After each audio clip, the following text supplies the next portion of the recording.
We learn from this text that the fish is found, if it can be found at all, in the centre of the ocean.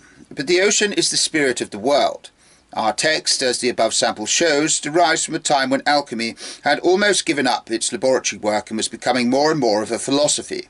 For an alchemist living in the early part of the 17th century, the spirit of the world is a somewhat unusual term, because the expression more commonly used was the anima mundi, the world soul, or in this case the world spirit is a projection of the unconscious, there being no method or apparatus which could provide an objective experience of this kind, and thus furnish objective proof of the world's animation. This idea is nothing more than an analogy of the animating principle in man, which inspires his thoughts and acts of cognition. Soul and spirit, or psyche as such, is in itself totally unconscious. If it is assumed to be somewhere outside, it cannot be anything except a projection of the unconscious. This may mean a lot or a little, according to the way you look at it. At any rate, we know that in alchemy our sea is a symbol for the unconscious in general, just as it is in dreams.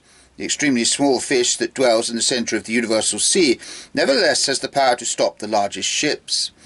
From the description of the eckinesis, it is evident that the author was acquainted with the pisculus rotundus ossibus et corticibus carens of the Enigmata. Our interpretation of the round fish as the self can accordingly be extended to the eckinesis.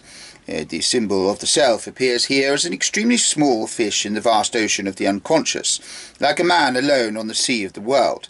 Its symbolization as a fish characterizes the self in this state as an unconscious content. There would be no hope whatever of catching the insignificant creature if a magnet of the wise did not exist in the conscious subject. This magnet is obviously something a master can teach to his pupil.